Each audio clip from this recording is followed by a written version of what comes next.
is the way to do it. That's awesome. That's great. So. Yeah. Well, I'm ready to get started when y'all are. This may be it for everybody. Cool. All right. So we're going to go over top 10 CRM mistakes. Number one, not having one is probably your biggest mistake. So let me share my screen. I guess I should do that first.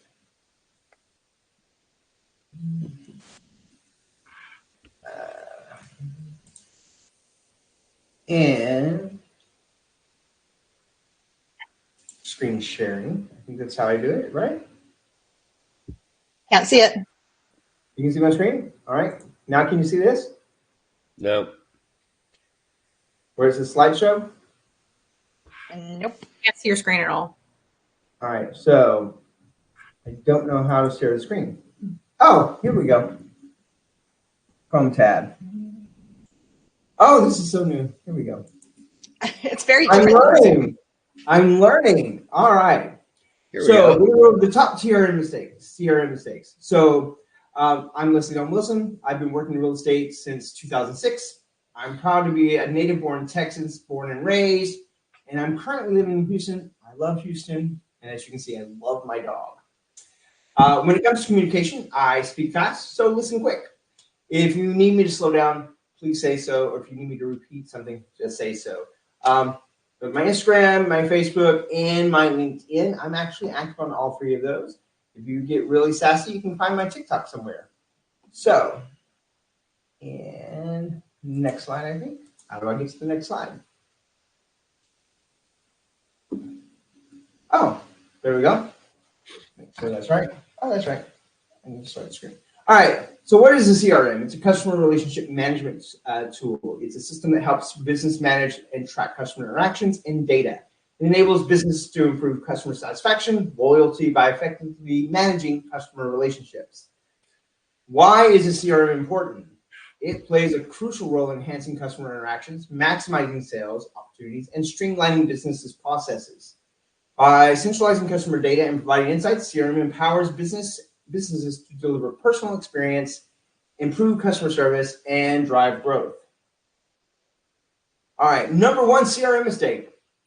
Implementing a CRM without clear objectives and expectations. The impact is when a CRM is implemented without clear objectives and expectations, it often becomes an underutilized tool.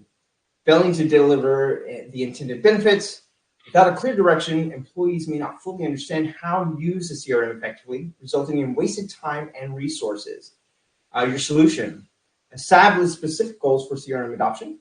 These goals can include improving sales, enhancing customer service, or streamlining marketing efforts.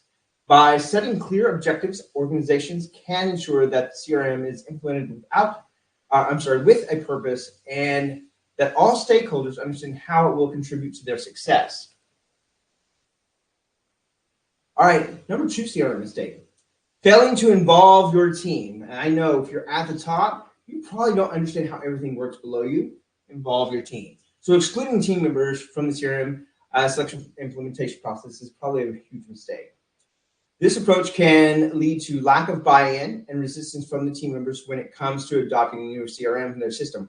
Without their involvement, they may feel disconnected from the decision-making process and be less motivated to embrace the changes. Ultimately, the frontline people are probably the ones that need it the most, and they need to do things that help them the most.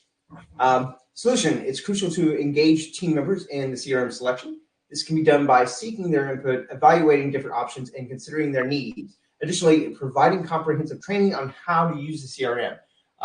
Lots of people sign up for a CRM and actually never just go through the training. That's always available. And it will go to the next slide. All right. Hold on. Sorry. It's not. Hold on. Chrome tab. Let's try this again. There we go. This probably is really the number one mistake if you have a CRM. Entering inaccurate data or incomplete data. Neglecting data quality leading to inaccurate customer profiles and insights. Impact: CRM becomes unreliable and hinders decision-making based on faulty data. Solution: implement data cleanup processes and validation rules and enforce data quality standards to ensure accuracy, completeness, and for customer information. Oftentimes people get leads in their system that don't have all the information or something slightly off. I use the exact dial for all data cleanup. I'm in my CRM every day, so if you have incomplete data information, you just have a phone number or an email address to start with, you can find more complete data information. And, there we go. Number 4, CRM mistake: inconsistent CRM usage. Treating CRM as an occasional tool instead of daily workflow. I'm in my CRM every morning. Impact: CRM becomes unreliable and hinders decision-making based on faulty data. Solution: integrate CRM into daily workflows, encouraging consistent data entry, task management, and customer engagement. I promise you, you should be in your CRM every day. Number 5, lack of integration with other systems. Your Excel spreadsheet is not a reliable CRM to integrate with anything. So, your mistake: isolating CRM for other business systems, hindering data exchange and workflow information automation. Impact: CRMs becomes unreliable and hinders decision-making based on faulty data. Solution: integrate CRM with relevant systems such as marketing automation, accounting software, and customer support platforms. Now, these are just some of the things, the items down here that you can have your CRM integrate with. Most commercial CRMs have hundreds upon hundreds of integrations that you can use. Without any integrations, you literally are working with an Excel spreadsheet, and that's basically it. Love Excel, but it's not a great CRM. All right, number 6, neglecting change management. One common mistake in implementing a new CRM system is not having a plan for managing the change process. This means that team members are not adequately prepared for the transition, leading to difficulties, challenges in using the new system. Now, when you start off a business, it's usually just you, and you're having the CRM work for you. As that business grows, you might have to upgrade your CRM and go to something bigger and better, or even pay for a bigger, better version of that CRM.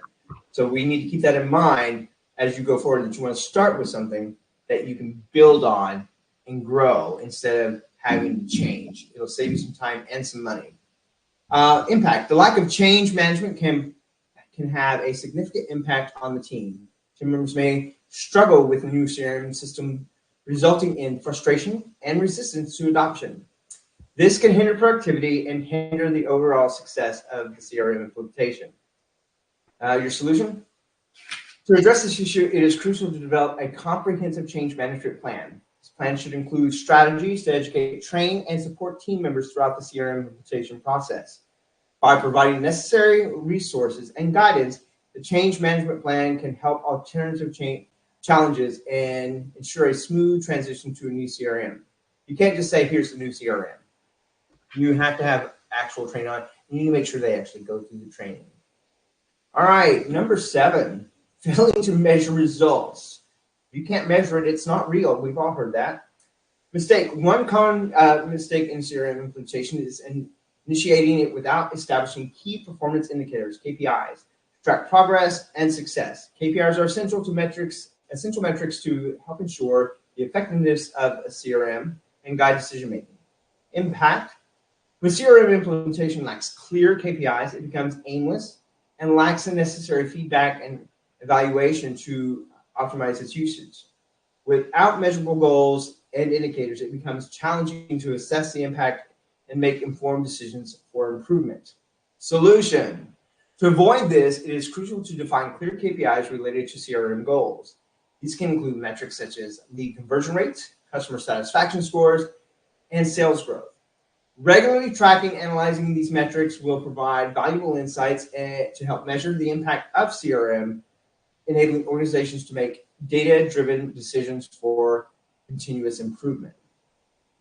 And the number 8, resisting support, failing to seek assistance when encouraging CRM challenges. Yeah, that's what that training is for. Always go through your training. Impact: when CRM challenges are not addressed, it can lead to frustration and hinder the effective utilization of the CRM system. To overcome these challenges, it is important to embrace available support resources that includes utilizing online documentation, training materials, and customer support channels to promptly address any issues or questions that arise. Now, many CRMs are kind of an all-in-one for all different kinds of industries. You might want to shop for your industry. You might want to interview that CRM, do a demo and say, hey, I'm in this industry, show me what it can do for me. And number 9, neglecting customization.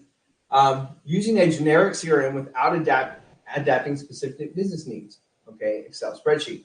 When CRM is not customized to align with unique business processes and workflows, it becomes inflexible and fails to meet the specific needs of the organization. To address this issue, businesses should leverage the customization features of their CRM system by tailoring the CRM to their specific requirements. They can ensure that it aligns with their unique processes and workflows, leading to improved efficiency and effectiveness. Again, when you're searching for your CRM, those demos that you book with the CRM companies are very important to get those questions answered to see what works for you. And number 10, ignoring continuous improvement. It can always be improved. Many businesses make the mistake of viewing CRM as a static tool rather than a dynamic platform for ongoing improvement. They fail to recognize its potential for adapting to changing business needs and evolving customer interactions. When CRM is treated as a static tool, it quickly becomes outdated and fails to keep up with evolving demands and the business of the customer interactions. This can lead to inefficiencies, missed opportunities, and a decline in customer satisfaction and loyalty. To avoid this pitfall, it's crucial to regularly review, evaluate, and refine your CRM system. Be continuously assessing its performance and making necessary adjustments. You can ensure that your CRM remains relevant, effective, and aligned with your evolving business goals. And that's my information again. Stop sharing. And where are we at? Here we are. So that's kind of it. Now, if you're a new agent starting or even a new business starting, I recommend HubSpot. They actually offer HubSpot, a free version of their CRM. And as your customer base grows, the cost grows. I think for like 1,000 people, it's like $20 a month if you want like their upgraded version, and it kind of grows from that. It's easy to use, and you can kind of transform it to almost any business. It's not just real estate specific. Then you're Be Wise Agent. Then you have Follow Up Boss, which is enormously expensive. But hold on. Somebody, I'm not going to name names, but somebody has taken all the tools that Follow Up Boss offers and has created a CRM that will become available probably for half the price. So, any questions? I know I talk fast, and it's a lot. I was going to say Follow-Up Boss was actually one of the more economical ones that I found compared to like Sierra and Boomtown and those things. So, well, I'm in the real estate industry, so Follow Up Boss kind of seems to be the one that people go to. But yeah, it is kind of expensive. And the truth is, most people get a CRM and they don't really train on it. They put their data in, and every now and then they'll send out a newsletter, but they don't really track their information in it. We've all heard saying the best CRM is the one that you're going to use. And I've used Wise Agent, I've used HubSpot. I currently am using Real Geeks for my CRM because it also integrates with my website. And I will tell you, of all of my favorites, HubSpot was my favorite. oh really? I had the most difficulty with Wise Agent. Real Geeks doesn't really have great options for it, but I'm down to a pattern. Here's what I'm doing. I'm just going to do this. So, but I will say, even in Real Geeks, I've gone through and updated all, because there's a lot of automated emails that goes out to new leads and stuff like that. They were pre-written in the 90s. Right. So I went in, I redid all of those, and I'm going back and I'm making it a little bit more personal. So not only is it going to have words, it's a formatted email, because a lot of these people get these generic emails that's just words and a signature line. So I've updated it so I use neurolinguistic programming. I use AI to rewrite everything using neurolinguistic programming, and I'm also inserting a video of me saying those things so it humanizes me to people. People want to know that you're a real person.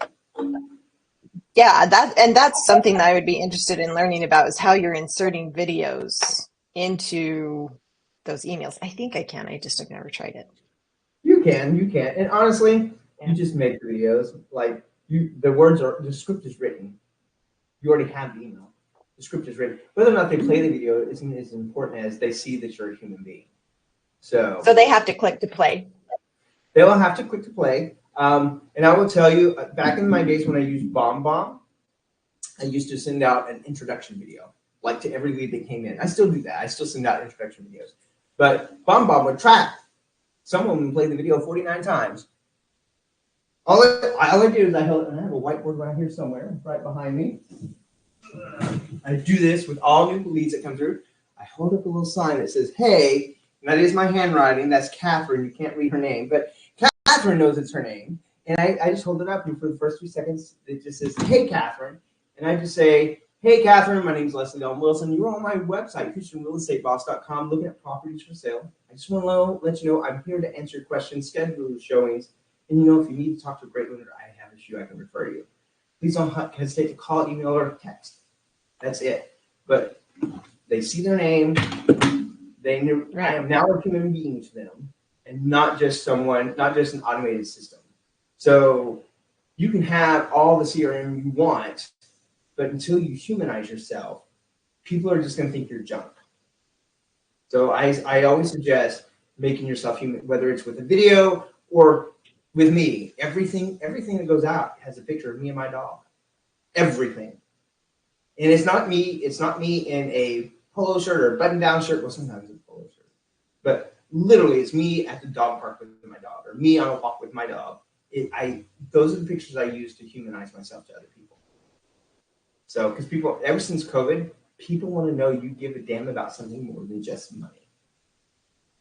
So the best thing you can do right now is humanize yourself. And I will tell you, people connect with me because I have a dog. It's that simple. Got a cat? Picture you and your cat. Got children? Picture you and your children. Whatever it is that you want to do, but find a way to make them realize you're not just out for money and that you are a human being. So, all right. Any questions? What else? None. So who has their favorite CRM? Ashley, what is your favorite CRM? Follow Up Boss. Follow Up Boss? Mm-hmm. Yeah, I use Follow Up Boss too. It's really good.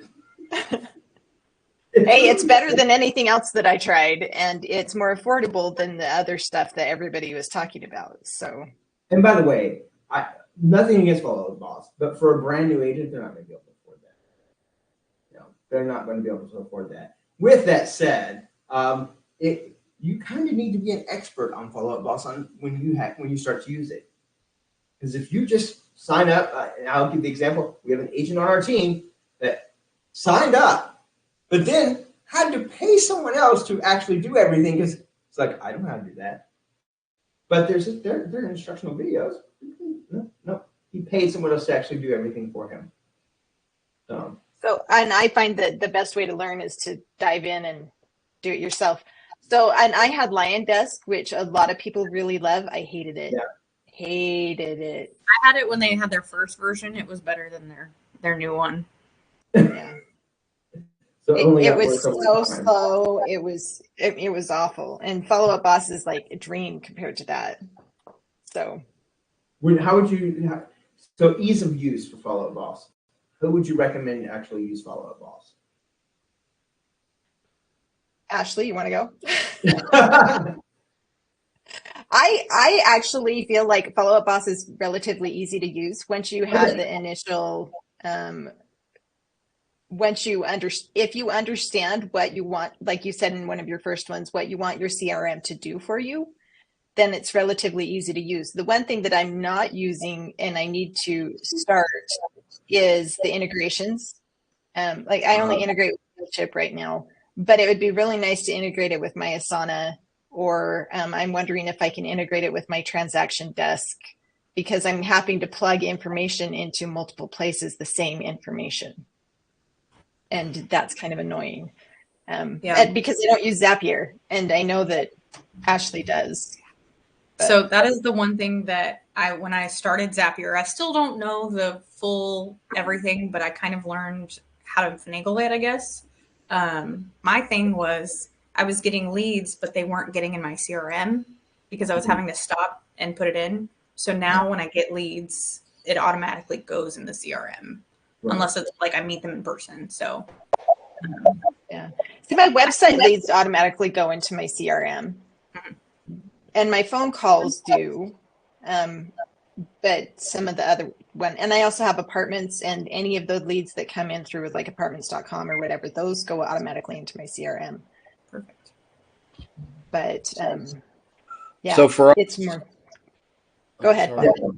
So for us, we're using Sierra, and kind of in my role, I think my favorite part about Sierra is all those calls are recorded if the agents have properly used Sierra and dialed through it.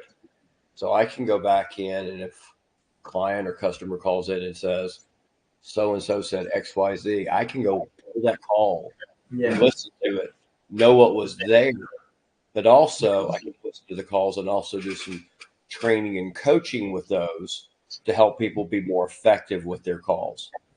Stuff from website and all that feed into it. And, it really helps us working, scattered and remotely like lots of folks are.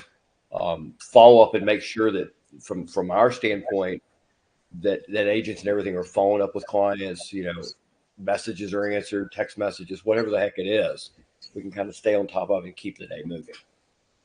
And by the way, that's a big issue people have, especially in small businesses or teams. Did you call your leads? Yeah, I called. Right. I can see you haven't logged in 3 days. Did you call your leads? I mean, then we have that agent that will log in just so you saw that they logged in, but it doesn't mean they've actually made those phone calls. Yeah, and that's the beauty. If they all go through Sierra, I can go back and look in the dashboard dialer and say, hey, Kathleen did make her whatever number of dials, and she had X number of conversations. Whereas Paul lied to me, didn't do it. Yeah. That's really cool, actually. I think as your team grows, especially these mega teams, they need something like that. Sure. And I will tell you right now, on our team, we have one agent.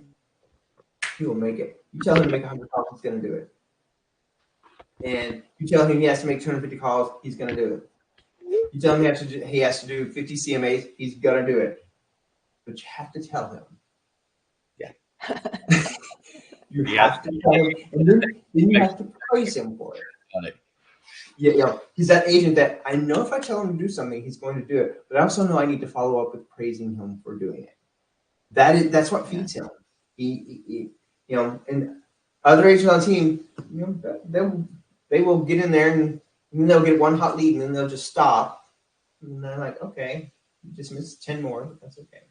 But I will say that we've all heard it. The CRM you use is the best one, except for an Excel spreadsheet. I can't express this enough. That's not a CRM.